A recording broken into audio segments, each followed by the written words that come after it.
नई नई नई ये बातें नई है जानकारी। आ गई अब हमारी सीनियर्स की बारी। नई नई नई ये बातें नई है जानकारी। आ गई अब हमारी सीनियर्स की बारी। इनके अनुभव से अपनी बदली दुनिया सारी। इनके अनुभव से अपनी बदली दुनिया सारी। टाटा टाटी नाना नानी करते बातें प्यारी। सुन लो तुम, समझ लो तुम, हाँ सुन लो तुम, समझ लो तुम, सुन लो तुम, समझ लो तुम, बात ये हमारी। खुश रखोगे इनको तो होगी खुशी तुम्हारी। नई बातें हैं ये देखो नई जानकारी। आ गई अब हमारी सीनियर्स की बारी। किस्से कहानियां सेहत और विज्ञान की बातें रेडियो कार्यक्रम अनुभव में। सीनियर्स की बात सीनियर्स के साथ। नमस्कार, आप सुन रहे हैं अनुभव। मैं हूं कविता शर्मा और एक बार फिर से हाजिर हूं मैं लेकर आपके लिए साइंस से जुड़ी बहुत अच्छी जानकारियां। और पिछले कार्यक्रम में हमारे साथ थे पद्मश्री प्रोफेसर यज्ञ स्वामी सुंदर राजन जी और आज के इस कार्यक्रम में भी हम उनके साथ चर्चा आगे बढ़ाएंगे। सर, एक बार फिर से आपका स्वागत है कार्यक्रम में। धन्यवाद, बहुत खुश हुआ आपसे बात करके। सर, हमने पिछले कार्यक्रम में बहुत सारी इन्फॉर्मेशन आपसे ली। आपने बच्चों को एड्रेस किया, आपने यंग पॉपुलेशन को एड्रेस किया, साइंस को लेकर जिज्ञासा जगाने की कोशिश की। लेकिन सर, वाकई में इंडिया जो है आज तक साइंस में कितनी तरक्की कर पाया है, क्या हमने अचीव किया है, आज के इस कार्यक्रम में हम उसी पर चर्चा करेंगे। तो सर, मेरा पहला सवाल है कि अंतरिक्ष में दुनिया और दुनिया को जानने के लिए हमें भौतिकी की जरूरत पड़ती है और फिजिक्स को समझने के लिए हमें ऐसे लोगों की जरूरत होती है जो फिजिक्स में काफी टैलेंटेड होते हैं। तो भौतिकी के बिना आधुनिक समय में किस वस्तु की खोज करना संभव नहीं है? क्या हमारा देश ऐसा टैलेंट पैदा कर रहा है या हम कहाँ तक पहुंचे अभी तक इन खोजों को लेकर? ऐसा है कि सिर्फ अंतरिक्ष का ये करने के लिए सिर्फ फिजिक्स का नहीं है। Physics, chemistry, engineering, electrical engineering, mechanical engineering, computer, ये सब होना पड़ता है। सच में अंतरिक्ष का काम, स्पेस टेक्नोलॉजी, सब टेक्नोलॉजी में ऐसा ही है। मोबाइल में बात करते हैं वो भी उस पे ऐसा ही है। फिर अंतरिक्ष में तो ऐसा स्पेशल है कि मल्टी डिसिप्लिनरी है, इसलिए लोग कौन सा भी इसमें जा सकते हैं। सिर्फ ये रिसर्च नहीं है, बहुत सारा इंजीनियरिंग और टेक्नोलॉजी, ये समझना पड़ेगा। इसमें करना है, प्रोडक्ट करना है, सर्विस करना है, बहुत सारा सब इलेक्ट्रॉनिक्स में आएगा, चिप मेकिंग में आएगा, इमेज प्रोसेसिंग में आएगा, सब कुछ आ जाता है। इंडिया में बहुत सारा टैलेंट है, फिर उसको पूरा उपयोग नहीं किया हुआ है क्योंकि वो अंतरिक्ष को अभी तक गवर्नमेंट के अंदर था अंतरिक्ष में काम करने का। अभी तो ये सरकार ने एक ले लिया है कि उसको प्राइवेट सेक्टर को भी ओपन कर दिया है। अभी ये अच्छा टाइम है कि ये लोग बहुत सारा प्राइवेट सेक्टर लोग वो भी उसमें पैसा डालेंगे। जब पैसा नहीं डाला ना, सब सोच ही रहता है, पैसा डाल के प्रोडक्ट करना पड़ेगा, ये करना पड़ेगा, रिसर्च करना पड़ेगा, इसलिए सब में है। इसलिए अपॉर्चुनिटी लोगों के लिए बहुत है। और इसके अलावा बाकी फील्ड में भी बच्चों के लिए, आजकल का जो बच्चा है, बच्चा क्या, मैं जब भी बच्चा बोलता हूँ, मैं 30 साल का भी लोगों को भी मैं बच्चा ही बोलता हूँ क्योंकि हमारा तो 77 हो गया। इसलिए उन लोगों को भी बहुत सारा चेंज करने के लिए नया एग्रीकल्चर से लेके बायोडाइवर्सिटी से लेके डिजास्टर मैनेजमेंट में सब कुछ है। बियॉन्ड 2020 अब्दुल कलाम साहब और मेरा लिखा हुआ है, उस पे एक चैप्टर में पूरा इमर्जिंग टेक्नोलॉजीज, इमर्जिंग साइंस वो दिए हैं। तो सर, टैलेंट की कमी नहीं है इंडिया में, लेकिन उसे तराशना पड़ेगा। बिल्कुल सर, अगर हम हवाई जहाज की बात करें तो पहले हवाई जहाज ने 1903 में उड़ान भरी थी और ये भी एक नया युग था, नए युग की शुरुआत थी। कुछ वर्षों के बाद दुनिया ने मिसाइल और जेट विमान बनाना शुरू कर दिया। इसके बाद यात्री विमान और अंत में अंतरिक्ष यान आए। सर, आगे के आविष्कार अगले चरण की ओर बढ़ने के लिए काफी तेज हैं, क्या कहेंगे आप इस पर? अभी जो है अंतरिक्ष में एकदम बड़ा मैच्योर हो गया। पहले जैसे आपने बताया कि ऑर्डिनरी प्लेन बनाए, थोड़ा पोस्टल वगैरह ले गए थे, फिर लोगों के लिए आए, फिर आजकल फिर लोगों के लिए सिर्फ नहीं, वॉर में भी क्या jet fighter, jet this thing, वो बड़ा ये है। और बड़ा ट्रांसपोर्ट एयरक्राफ्ट, लोगों के आर्मी का 10 1000 लोगों को लेके उनके साथ टैंक भी ले जाना है, वो भी इसमें हो जाता है। फिर मिसाइल आपके इसके बारे में बोला। फिर आजकल और 50-100 साल में अभी देखें तो जरूर लोग मार्स पे जाएंगे, उधर हैबिटाट रहेगा, लोगों का हैबिटाट रहेगा। और आजकल की अभी भी देखते हैं कि लोग जा सकते हैं। फिर सिर्फ जाके फायदा नहीं है, उधर जाके रहना पड़ेगा, ये खाना पड़ेगा, बच्चों को साथ में जाए उधर हो जाएगा, ये सब है ना। वो सब के लिए कुछ मेरे ख्याल में 30 years हो जाएगा। वो एक साइड में है। सिर्फ लोग यही देखते हैं और इससे बड़ा अपने पास ही है, क्या है, समुद्र, सी। आजकल ज्यादा जाते नहीं है क्योंकि उसके साथ कम्युनिकेशन करना मुश्किल है। एक बार गया फिर थोड़ा डेटा बेटा तो उनको मिल जाता है। फिर ये आजकल का वो स्टारलिंक वैसे जैसे उधर भी इंटरनेट फैसिलिटी है, सब सुविधाएं हैं, ऐसे बहुत सारा हैबिटाट ओशन में होगा। यानी एक बड़ा टाउनशिप कर सकते हैं। उसके लिए टेक्नोलॉजी तो है। जैसे छोटा छोटा बलून ये लेके ये करते हैं ना, जाते हैं ना इन्फ्लेटेबल, ऐसे बहुत सारा विद एंकर वगैरह जा सकते हैं क्योंकि वो लोग ये भी कर सकते हैं। और दूसरा क्या, उधर शायद वो प्लेन में आके इधर से उधर थोड़ा वो जैसा द्वीप में थे उधर से ये आ गया, जो वो भी आके देख सकते हैं। ऐसे बहुत सारा ओशन में भी बहुत हैबिटाट हो जाएगा। जहां आप सोचे नहीं है वो सब जगह में हैबिटाट। पिकनिक में जाएंगे, शायद रहने के लिए जाएंगे, क्योंकि उधर से ही पूरा काम करे, वर्क फ्रॉम होम है ना। 6 महीना उधर रहेगा और 6 महीना इधर आ जाएगा, ये लिख सकते हैं कहीं। फिर भी हो सकता है बहुत सारा। तो ये भविष्य की योजनाएं हैं जो निश्चित ही आगे बढ़ते बढ़ते जो साइंटिस्ट हैं वो कर देंगे। और बहुत अच्छी चर्चा है सर मेरी आपके साथ। और अब अगला सवाल है मेरा आपसे कि सर अगर इसरो की बात करें तो एक नया मिशन गगनयान लॉन्च होने वाला है जो कि वर्ष 2023 में भारतीय धरती से लॉन्च करने वाला पहला भारत का मानव अंतरिक्ष मिशन होगा। इसके बाद वर्ष 2025 में वीनस मिशन लॉन्च करने की योजना है जिसमें फ्रांस ले जाएगा। तो ये जो उपलब्धियां हैं ये सर कितनी महत्वपूर्ण है अंतरिक्ष में स्पेस को देखते हुए? ये सब बहुत अच्छा है। फिर ऐसा नहीं बोलूंगा कि एकदम ये सब ब्रेक थ्रू है करके। वीनस में जाएगा वो एक शायद ब्रेक थ्रू होगा।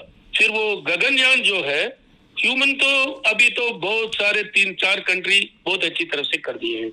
यूएस कर दिया है, रशिया कर दिया है, यूरोप कर दिया है और चाइना कर दिया है। इसलिए हम लोग उसमें कैचअप में है, यानी हम जो किए नहीं है वो करके, क्योंकि वो स्टेप भी जरूरत है कि मैं वो मून का वो मार्स का बारे में बताया ना, उसके लिए इम्पोर्टेंट स्टेप है। वीनस में जो है वो एकदम रिसर्च के लिए बहुत बढ़िया है जी। रिसर्च के लिए आगे का क्या साइंस, उसके वीनस के बारे में ज्यादा साइंस मालूम नहीं है। सर मेरा अगला सवाल ये है कि जैसे कि अभी आपने बताया कि बहुत सारी चीजें हो सकती हैं अगले आने वाले 50 सालों में। हम वर्क फ्रॉम होम भी कर सकते हैं, हम आ जा भी सकते हैं, हम बहुत कुछ कर सकते हैं। सर हम अंतरिक्ष में रहने योग्य जगह की तलाश कर रहे हैं। एक मंजिल जो उसके सपने के सबसे करीब है वो है मंगल। अमेरिका और रूस ने 1960 के दशक में इस तरह से अपने प्रयास इसके लिए शुरू कर दिए थे और भारत ने अपना पहला प्रयास किया साल 2014 में। तो सर मेरा सवाल आपसे ये है कि हमने इतना समय क्यों लगाया इस कदम को उठाने के लिए, इस प्रयास को करने के लिए? उसमें है ना, पहले का शायद एपिसोड में मैं बताया था कि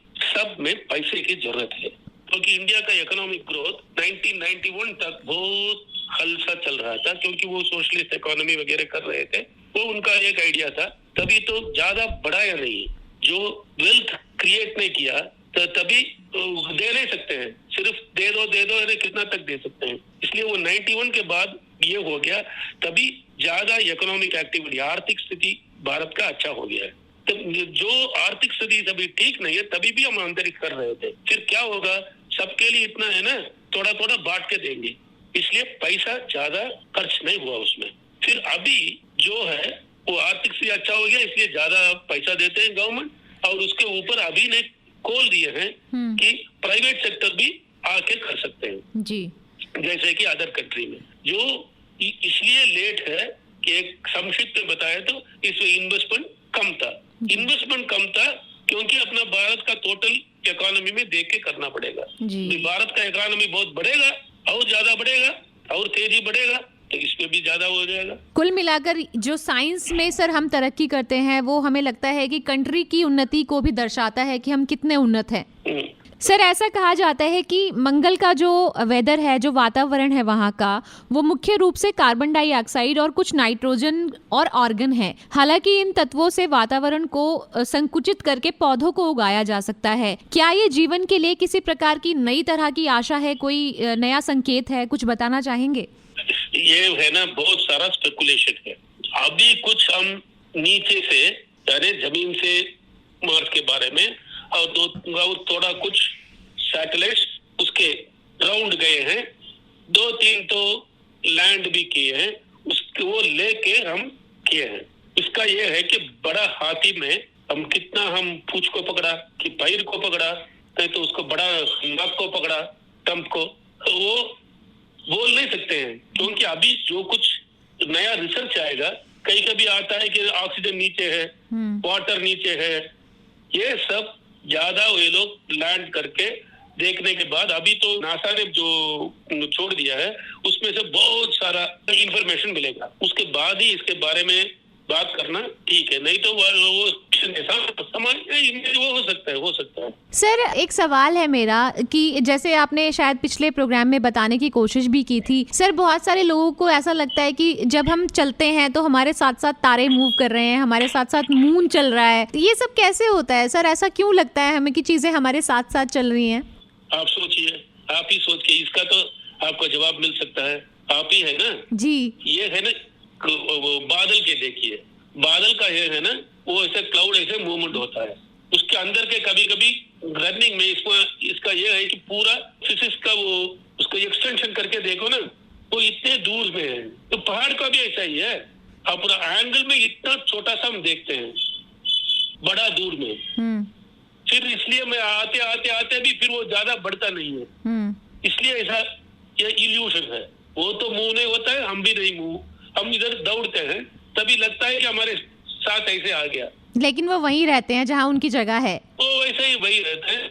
हमारा तो इतना छोटा सा जगह है, क्योंकि वो इधर से एक्सटेंशन होगा, छोटा सा एंगल मिलेगा, आपका एंगल जो है ना वो कम मिलता है, इसलिए ये ऐसा दिखता है। प्रोफेसर सर, बहुत से लोगों को साइंस फिक्शन फिल्में देखना वो पसंद करते हैं। ये फिल्में हमें कल्पना करने के लिए प्रेरित करती हैं, और मैं आपसे जानना चाहती हूँ कि इस तरह की जो फिल्में होती हैं सर, जो हमें भौतिकी विदों से प्रेरित करती हैं, यह सिर्फ आधुनिक खोजों और आविष्कारों को देखकर बनाई गई फिल्में होती हैं, या फिर वाकई इसमें कुछ काल्पनिक भी होता है? मतलब क्या सच्चाई है इन फिक्शंस में? ये हमें दर्शाता है एक्चुअल साइंस को, या हमें देखनी चाहिए? ये फिक्शन जो आप बताए ना, फिक्शन का मतलब यानी क्या है, उसमें सच्चाई बहुत कम है। ऐसा नहीं है कि बिल्कुल, बहुत लोग स्टोरी लिखते हैं, उसमें लिखे होगा नन ऑफ दिस कैरेक्टर्स जी और रियल, उसको लेके ये करके वो करके ऐसे करके थोड़ा फिक्शन करते हैं। वही है ना, वो नॉवल लिखते हैं, स्टोरी लिखते हैं, कुछ न कुछ उसमें ट्रूथ रहेगा। इस ऐसे ही साइंस का आजकल का जो नॉलेज जो है उसके ऊपर थोड़ा स्पेकुलेशन, इसके आगे का एविडेंस नहीं है, फिर वो स्पेकुलेशन है, क्योंकि आगे थोड़ा सा आगे बढ़ता है, फिर भी कुछ उनको बोलना पड़ेगा। फिर वो उसमें दूसरा बात है, इसमें जो फिक्शन है, साइंस फिक्शन है, वो बढ़िया चीज है। फिर अच्छी तरह से लिखना पड़ेगा कि जो फिक्शन है, तभी किसी ने लिखा कि न्यूटन का लॉ कुछ होता नहीं है, आइंस्टीन का लॉ सब मर गया, सब कुछ नहीं है, ये नया जगह में हम ये है, वैसे उल्टा पुल्टा होता है, जो ऐसे आंख बंद करके कुछ सोचा तो आ गया, वो सब टोटल फिक्शन है, वो साइंस फिक्शन नहीं बोल सकते हैं, क्योंकि थोड़ा साइंस में रूट होना पड़ेगा, थोड़ा ऐसा होगा, ऐसा देखने में बहुत अच्छा है, क्योंकि उनका इमेजिनेशन और ज्यादा बढ़ेगा जी। सिर्फ बच्चों के लिए नहीं, कभी कभी साइंस लोगों को भी नया आइडिया मिल जाता है जी। तो ये अच्छी चीजें हैं और ये होनी चाहिए, लेकिन सही दिशा से। हाँ, सही दिशा से। तो सर, अब क्योंकि समय सीमा बिल्कुल समाप्त होने को है, लेकिन जाने से पहले मैं आपसे पूछूंगी कि अगर किसी को सर इसी दिशा में, या आम दुनिया और गंगाए दुनिया के लिए अगर हम पूछें, नए आविष्कार अभी बहुत सारे होने बाकी हैं, अगर करियर के अवसर या स्टार्टअप खोजने के लिए हम भौतिकी का दायरा देखें, तो वो सर क्या है? करियर के लिए मैं सबको बोलता हूँ, आपको भी यही बताऊंगा मैं, करियर के लिए जो साइंस करके करते हैं ना, साइंस में रिसर्च, वो गलत है। बहुत सारा इंजीनियरिंग चाहिए, सिर्फ अंतरिक्ष नहीं है, बाकी दिशाओं में भी बहुत सारा है। वही हम वो बुक में बियॉन्ड 2020 में वो इमर्जिंग करके सब एरिया में है, एग्रीकल्चर में है, सब कुछ में है। इसके अलावा सिर्फ साइंस मत करके सोचिए नहीं, साइंस में से सब कुछ नहीं होता है। लॉ चाहिए, आर्ट चाहिए, और बहुत सारा लीगल सिस्टम है, फाइनेंशियल सिस्टम है, बैंकिंग सिस्टम है, अकाउंटेंसी है, चार्टर्ड अकाउंटेंसी है, आर्मी है, नेवी है, सिक्योरिटी है। ये सब चीजों में लोग का जरूरत है। सिर्फ साइंटिस्ट लोग सब 50% साइंटिस्ट हो गया, फिर उनको पैसा क्या जाएगा जी, और किसको भेजेगा? आपको सेल्स फोर्स चाहिए, मैनेजर्स चाहिए, रिटेल चाहिए। आप सोचिए, अमेज़न है ना, एल्गोरिथम बोलते हैं, सब एल्गोरिथम कर सकते हैं क्या? आपको वो ये सप्लाई चेन में चाहिए, तो स्कूटर में जाने वाला, अकाउंट्स लेने वाला, ये सब का जरूरत है। इसलिए बच्चों का मेरा ये है कि कुछ भी फील्ड हो, आर्ट हो, आजकल मूवी बहुत देखते हैं, ये जो होता है ना, 8 कट, 10 कट, 6 कट, ऐसे लोगों को दिखाते हैं, वो सब ये है ना, ये कुछ एक्चुअल का ये नहीं है, विजुअल इफेक्ट्स 3 डायमेंशन वगैरह करते हैं, वो आर्ट और साइंस का खुल गया है उधर। उसमें ऐसे बहुत सारा आएगा। हेल्थ प्रोफेशन में कितने जॉब्स है जी। इसलिए एग्रीकल्चर में बहुत सारा आने वाला है। सब एरिया में जो कुछ आपको मिलता है, जो कुछ आपका इंटरेस्ट है, जो कुछ आपका कभी इंटरेस्ट वाला नहीं मिलेगा, दूसरा कुछ मिलेगा, वो भी करना है तो कीजिए। सर, एक सवाल था मेरा आपसे, और मैं ज़रूर वो जाने से पहले आपसे पूछना चाहूँगी। सर, वैज्ञानिक जो होते हैं के बारे में अक्सर कहा जाता है कि उनका जो व्यक्तित्व होता है वो थोड़ा सा डिफरेंट होता है और लोगों के मुकाबले। तो एक तो मैं आपसे जानना चाहूँगी कि इस बात में सच्चाई कितनी है। दूसरी बात, आपने पूर्व राष्ट्रपति श्री APJ अब्दुल कलाम के साथ काम किया। इतने महान व्यक्तित्व के साथ काम करना आपका कैसा रहा? जब वो वैज्ञानिक के रूप में आपके साथ काम कर रहे थे या आप उनके साथ काम कर रहे थे, तो क्या वो अलग थे या वो कैसे थे? किस तरह का एक्सपीरियंस था? सर प्लीज हमें बताइए। वो ही जैसा साधारण लोग जैसा ही है, उसमें अच्छे आदमी होते हैं। मत सोचो कि वैज्ञानिक हो गया तो एकदम संत महात्मा हो गया, दूसरा टाइप का हो गया, नहीं। वो बात टोटली अलग है। वो साधारण जैसा ये जो कुछ है, वो डॉक्टर होगा, वो होगा, वैसे ही वो लोग भी है। डॉक्टर कलाम के बारे में भी एकदम अच्छे इंडिविजुअल थे, साधारण जैसे मनुष्य। ऐसा नहीं है कि कहीं एकदम अलग किधर से। उनके बारे में मैं और उनका नीस नजीमा, डॉक्टर नजीमा मरैकाया, और मैं एकदम एक बड़ा बुक लिखा है 700 पेज का। वो तमिल में है, जो कुछ तमिल जानते हैं उस पे अब्दुल कलाम निனைவுகளுக்கு மரணம் இல்லை, यानी यादों के लिए मरम नहीं है। Memories don't have death. Abdul Kalam memories don't have death. वो उनका बचपन में, उनका फैमिली का, वो सब के बारे में नजीमा मरैकाया में लिखी है। और वो राष्ट्रपति बनने के बाद भी कैसे थे उनका साथ, वो भी लिखी है। वो कि ऐसा सोचना कि वैज्ञानिक लोग अलग है, ये लोग अलग है, ये ठीक नहीं है, एकदम गलत है। बिल्कुल आपने सही कहा है, लेकिन सर अक्सर थोड़े सीरियस व्यक्तित्व के वो होते हैं, लेकिन आपने उसे बहुत अच्छे से हमें बता दिया कि काम में काम के बारे में ही सोचना चाहिए। अब सर जाने से पहले एक अंतिम जो संदेश है, एक जो अंतिम सुझाव है विज्ञान को लेकर, साइंस को लेकर, टेक्नोलॉजी को लेकर, आप क्या कहेंगे हमारे सभी सुनने वालों को? विज्ञान एक अच्छा is a gift to the humanity, to the human mind, but to think that only विज्ञान साइंस टेक्नोलॉजी, वो गलत है। we need everything, we need art, we need everything, we need commerce, we need everything. that much humility should be there for those who practice science. humility का बहुत जरूरत है, नम्र। बाकी सिर्फ ये नहीं, सिर्फ साइंस ही नहीं है, बाकी वो बहुत बड़ा गिफ्ट है, गॉड का बहुत बड़ा गिफ्ट है कि साइंटिफिक नॉलेज ह्यूमन बीइंग कर सकते हैं, उससे बहुत सारा बेनिफिट हो सकता है। फिर उसका मतलब नहीं कि वो अकेला वो रहेगा, बाकी सब चीजें, हाँ म्यूजिक सब चाहिए ह्यूमन बीइंग, सबका अच्छा करने के लिए। ये नॉलेज साइंटिस्ट का नम्रता से वो लेना पड़ेगा। एकदम सब कुछ जानने वाला जो कुछ है वो परमात्मा है, वो कर सकते हैं हम। बहुत अच्छी चर्चा आपके साथ रही, आपने बहुत अच्छी जानकारी हमें दी। तो पद्मश्री प्रोफेसर यज्ञस्वामी सुंदरराजन जी, आप हमारे साथ जुड़े, बहुत बहुत धन्यवाद sir. Thank you Kavita, thank you. तो दोस्तों, अंतरिक्ष विज्ञान एक बहुत बड़ा विषय है और इस विषय को जानने के लिए आपको बहुत सारी चीजों से रूबरू होना पड़ेगा। अपने मन में एक जिज्ञासा को उत्पन्न करिए, आप सोचिए और जानिए कि जो भी हमारे आसपास घटनाएं घटती हैं वो कैसे होती हैं। तभी शायद आप एक साइंटिस्ट या यूं कहूं कि एक अच्छे साइंटिस्ट बनने की दिशा में कदम रख सकते हैं। अब इन्हीं शब्दों के साथ कि अपने आसपास के वातावरण को समझने में आगे बढ़िए और साइंस से लगाव, साइंस से प्यार करिए। कविता शर्मा को दीजिए अनुमति। सुनते रहिए अपना रेडियो 96.9 FM। नमस्कार।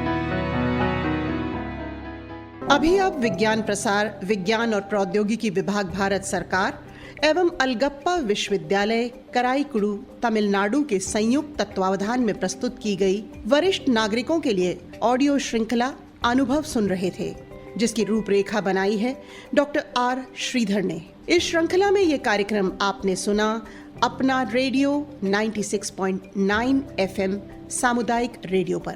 ये कार्यक्रम हमारे mentor professor doctor Sangeeta Pranvendra के मार्गदर्शन में प्रस्तुत किया गया।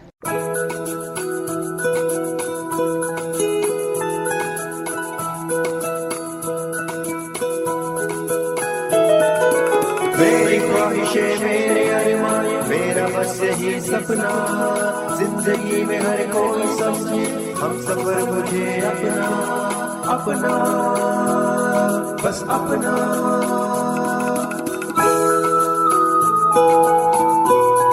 अपना रेडियो 96.9 FM